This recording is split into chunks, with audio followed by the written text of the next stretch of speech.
আসসালামু আলাইকুম প্রিয় চাকরি প্রত্যাশী ভাই বোনেরা, আপনারা সবাই কেমন আছেন? তো আমরা আজকে একটা নতুন সার্কুলার নিয়ে কথা বলবো। এটা হলো বাংলাদেশ তথ্য ও সম্প্রচার মন্ত্রণালয় থেকে প্রকাশিত হয়েছে, যেখানে বাংলাদেশ ফিল্ম সেন্সর বোর্ডে কিছু লোক নেবে। সার্কুলারটা গত 26শে মে প্রকাশিত হয়েছে। তো আমরা আসলে সার্কুলারটা দেখবো যে আপনারা কারা কারা আবেদন করতে পারবেন, কোন কোন জেলা থেকে আবেদন করতে পারবেন, কতজন লোক নিবে, সমস্ত কিছু আমরা এই পুরো সার্কুলারটাই আমরা পুরো অ্যানালাইসিস করে দেখব। আর আপনি যদি এই ধরনের নিয়োগ সংক্রান্ত সকল ভিডিও পেতে চান, তাহলে আপনি আমাদের চ্যানেলটা সাবস্ক্রাইব করে রাখতে পারেন।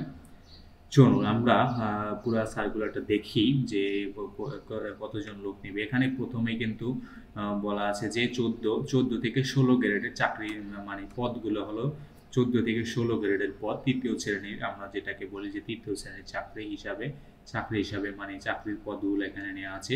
প্রথমত কিন্তু নেবে কিন্তু 60 মৃদাক্ষরিক কম্পিউটার অপারেটর হিসাবে কিন্তু একজন লোক নেবে।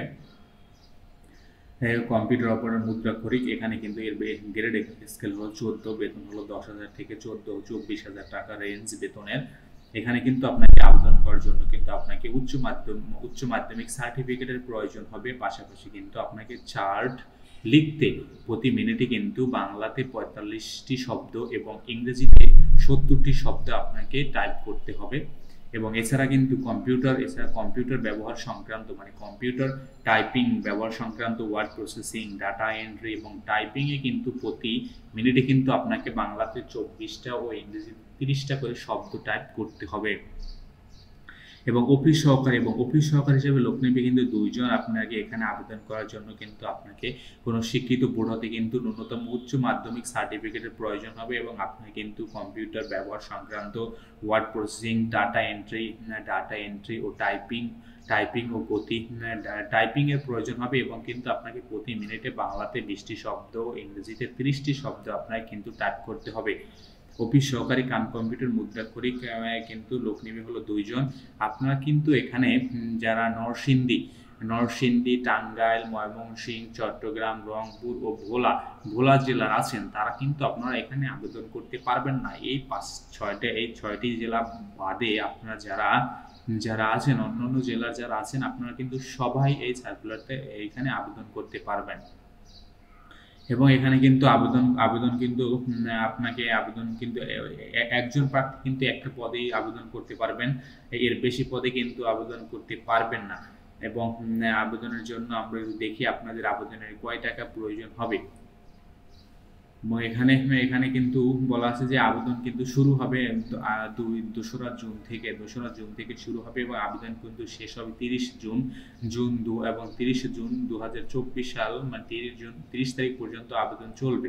এবং আপনারা যারা আবেদন করবেন তারা কিন্তু আপনারা bfce.teletalk.com, আপনি এই ওয়েবসাইট এই লিংকে আপনি যে কোনো ওয়েব ব্রাউজারে ব্রাউজ করলেই কিন্তু আপনি সাথে সাথে এরকম একটা আপনাকে প্রম্পটে নিয়ে আসবে। এবং এখানে কিন্তু বলা আছে যে আপনি অ্যাপ্লিকেশন ডেডলাইন 30 দেওয়া আছে, অ্যাপ্লিকেশন স্টার্ট 2/6/2024 10টা থেকে আপনি অ্যাপ্লিকেশন ফর্মে ক্লিক করবেন। অ্যাপ্লিকেশন ফর্মে ক্লিক করলে কিন্তু আপনি ডিরেক্ট অ্যাপ্লিকেশন ফর্মে চলে যাবেন, এবং আপনার কিন্তু এখানে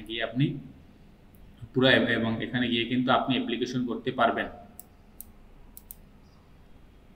এবং আমরা দেখি অ্যাপ্লিকেশন জন্য আপনার কত টাকা জমা দিতে হবে। আপনার কিন্তু উভয় পদের জন্য আপনার কিন্তু 123 টাকা করে জমা দিতে হবে। এবং আপনারা যারা আবেদন করবেন, আপনারা যারা বাংলাদেশ এই 2টো পদে আপনারা যারা আবেদন করবেন, বাংলাদেশ গণপ্রজাতন্ত্রী বাংলাদেশের তথ্য সম্প্রচার মন্ত্রণালয়, আপনারা খুব তাড়াতাড়ি আবেদন করে ফেলেন। তো আপনাদের যদি আরো কোনো সার্কুলার নিয়ে কোনো ধরনের বিষয় জানা থাকে, এবং কোনো পরীক্ষার যদি কোনো সাজেশনের প্রয়োজন হয়, আপনি এই আবেদন করলেই তো হবে না। আপনি আবেদনের জন্য কি ধরনের পড়বেন, আপনার কি ধরনের সাজেশন দরকার, এই ধরনের সাজেশনগুলো আমাদের এই চ্যানেল থেকে প্রোভাইড করা হয়ে থাকে। তো আপনি চাইলে আমাদের কমেন্ট করে জানাতে পারেন যে আপনার কোনো পরীক্ষার বা কোনো এক্সামের কোনো সলিউশন দরকার কিনা, এবং কোনো ধরনের কোনো ইনফরমেশন দরকার কিনা রিলেটেড টু জব। তো আমরা আপনাকে অবশ্যই সাহায্য করব।